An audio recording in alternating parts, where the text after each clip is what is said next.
Zendaya didn't confirm anything, but the way she chose to wear that ring quietly changed how millions of people saw her relationship with Tom Holland. It wasn't just the ring itself, it was when it appeared, where she wore it, and more importantly, what she chose not to say about it. At the Golden Globes, a subtle detail sparked engagement rumors. Then weeks later, at the premiere of the drama, that detail evolved into something even more specific, a pairing of rings that many interpreted as a signal of marriage. But here's the question that almost no one is asking. If Zendaya is known for controlling her public image with precision, why allow this level of speculation at all? And more importantly, what is she actually communicating without saying it? To understand this moment, you have to ignore the headline and focus on the pattern. Because this wasn't a sudden shift, it was a continuation. Zendaya has spent years building one of the most controlled public personas in modern Hollywood. Not distant, not inaccessible, but carefully filtered. Publicly available interviews, including her recent conversation with the Associated Press, reinforce this.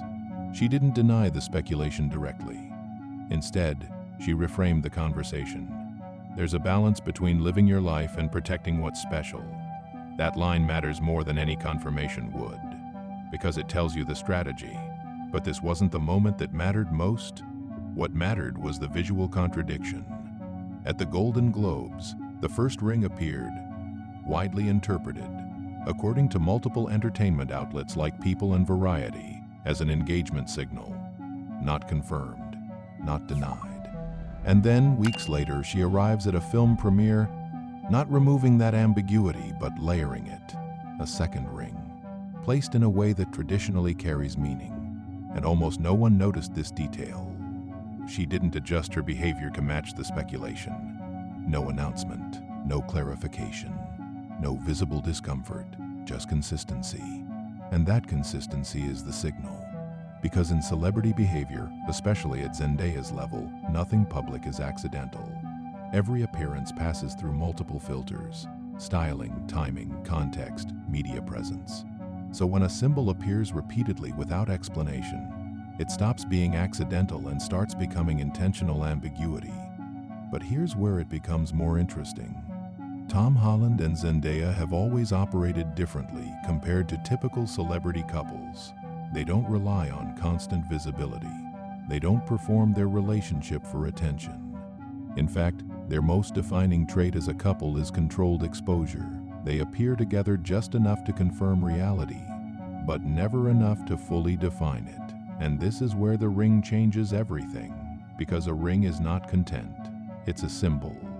And symbols function differently. They allow interpretation, they invite projection, they create conversation, without requiring explanation. Around this point in the timeline, something subtle shifted, not in their relationship, but in how the public interacts with it.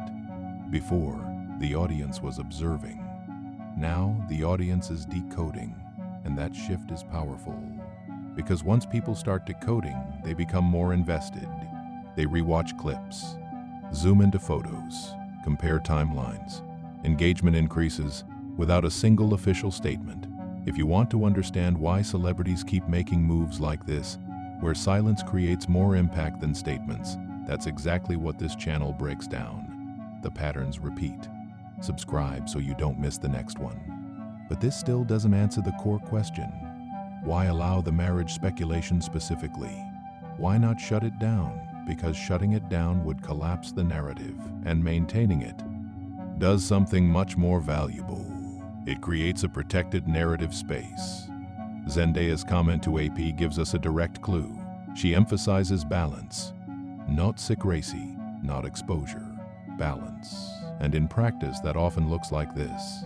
Give the public just enough to stay engaged, but never enough to take control of the story. And what happened next quietly changed everything. At the premiere of the drama, the context becomes even more layered. She's promoting a film about a relationship disrupted during wedding week. That's not speculation. That's the film's premise. So now, the visual of her wearing what appears to be a wedding band exists alongside a narrative about relationships, secrets, and timing. That overlap matters, because it blurs the line between role and reality. not in a misleading way, but in a strategic ambiguity. And here's where the behavioral pattern becomes clear. Zendaya doesn't separate her public appearances from narrative context. She aligns them carefully, subtly, consistently.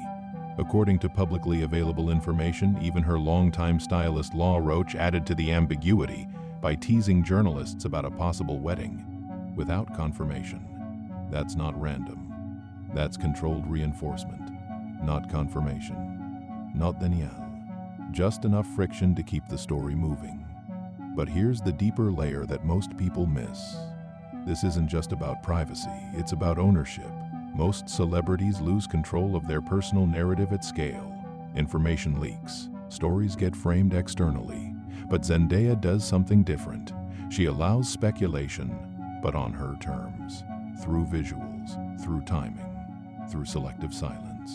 And almost no one noticed this detail. She declined to reveal who designed the rings, which might seem small, but in celebrity culture that's unusual. Designers are usually credited. Brands are usually highlighted. Visibility is usually leveraged. So choosing not to reveal that information removes the commercial layer and keeps the focus entirely on interpretation, which reinforces the idea. This isn't about promotion, it's about control. But this still leaves one final question. If everything is intentional, then what is the actual message behind the ring? The answer isn't in the ring itself, it's in the absence of resolution. Because in most celebrity situations, ambiguity is temporary. It gets clarified, confirmed, or denied, usually quickly. But here, the ambiguity is being maintained, and that changes how the signal works. Think about the timeline. Golden Globes, first appearance of the ring. Media speculation begins, no confirmation. Weeks later, film premiere, second ring appears, speculation intensifies, still no confirmation.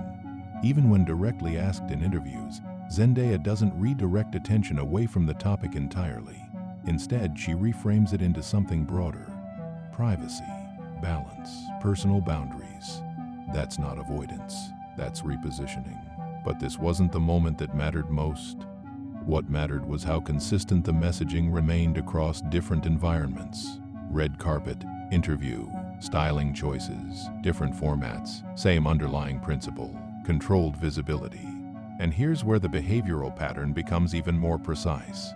Zendaya is not reacting to speculation. She's allowing it to exist. There's a difference.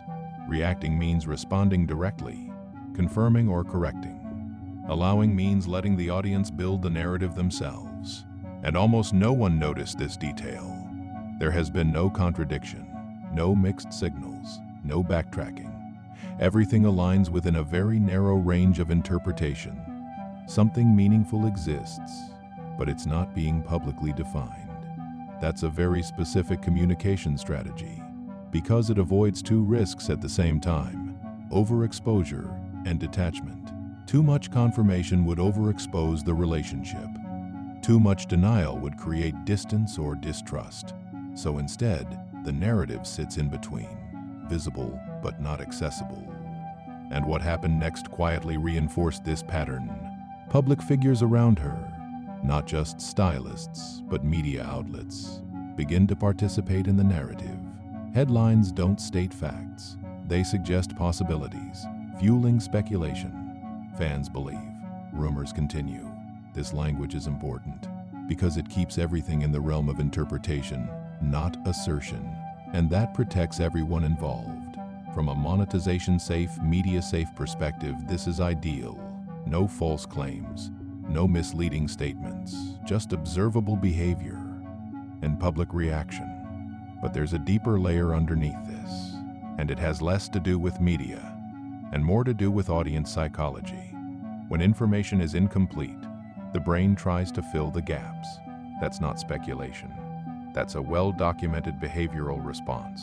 People don't like unresolved narratives, so they resolve them internally. And in this case, the most common internal resolution is, they're probably married, not because it's confirmed, but because the available signals point in that direction, without closing the loop.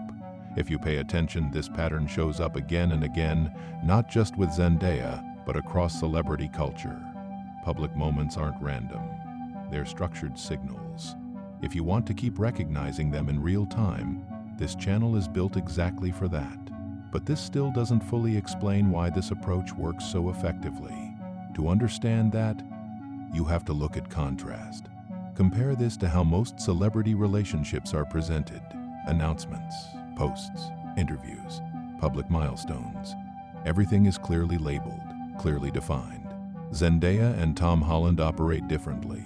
They remove labels and leave only signals, and that changes the audience's role completely. Instead of consuming information, the audience becomes part of the process, interpreting, analyzing, debating, and that creates something stronger than attention. It creates investment. But there's one more layer that almost no one is talking about. The timing of this moment is not random. Zendaya is at a point in her career where her influence extends beyond acting. Fashion, brand partnerships, cultural positioning. Every appearance contributes to a larger narrative. So when a moment like this happens, a ring, a premiere, a statement about privacy, it doesn't exist in isolation. It connects to everything else. According to publicly available information from outlets like Variety and People, Zendaya has consistently avoided overexposure, even at peak visibility moments. No oversharing, no reactive clarification cycles, just controlled presence. And the ring fits perfectly into that system, because it does two things at once. It gives the audience something to focus on, while protecting the core of what actually matters. Her private life remains private, but the idea of it becomes public. That distinction is critical, and almost no one noticed this detail. She never said the speculation was wrong. She only explained why she chooses not to explain. That's a completely different level of control, because now the conversation isn't about the truth, it's about the boundary. And once the boundary becomes the focus, the original question becomes less important. Are they married, or are they just choosing not to tell you? At that point, both answers function the same way. And that leads to the final insight. The real message behind the ring isn't about marriage. It's about control over narrative timing. Because in traditional celebrity cycles, information follows a predictable path. Something happens, right arrow, it gets reported, right arrow, it gets confirmed, right arrow, the story ends. But here, that cycle is intentionally interrupted. Zendaya allows the first step, but delays the rest. And that delay does something powerful. It stretches attention over time. Instead of one headline, you get weeks of discussion. Instead of one confirmed moment, you get multiple interpreted ones. But this wasn't the moment that mattered most. What mattered most was how stable her behavior remained throughout all of it. No sudden shifts, no emotional reactions, no attempts to redirect attention aggressively, just a consistent, measured presence. And that consistency sends a signal stronger than any announcement could. Nothing is out of control. And in celebrity culture, that's rare, because attention usually forces acceleration. Stories move fast, narratives get pushed forward, details get revealed, sometimes too quickly. But here, everything slows down, and almost no one noticed this detail. Slowing down the narrative doesn't reduce attention, it intensifies it. Because people stay longer in unresolved situations. They revisit them, they look for updates, they reanalyze previous moments. So instead of a short spike of interest, you get sustained engagement. And that's where the strategy becomes clear. Zendaya isn't using the ring to announce something. She's using it to hold space. A space where the public can speculate, the media can discuss, but the core truth remains untouched. And that balance between visibility and protection is exactly what she described in her own words. Not hiding, not revealing, balancing. But here's the part that reframes everything. If everything we've seen is intentional, then the ring isn't the message. The reaction to the ring is, because it shows exactly how audiences behave when given incomplete information, how quickly narratives form, how strongly people commit to interpretations. And once you see that pattern, you start noticing it everywhere, not just with Zendaya, not just with relationships, but across almost every public moment in celebrity culture. Appearances, timing, silence, they're all signals, and the patterns are always visible if you know how to read them. So the question isn't whether Zendaya and Tom Holland are married. That answer may come, or it may not. The more important question is, why does this specific kind of ambiguity create more engagement than confirmation ever could? Because once you understand that, you stop looking at headlines and you start reading behavior, and that changes how you see everything. In the next video, we're going to break down a similar pattern where a single public appearance completely reshaped how people viewed a celebrity without them saying a single direct statement. Because this isn't a one-time moment, it's a repeatable strategy. And the only question left is, how many other accidental moments were never accidental at all?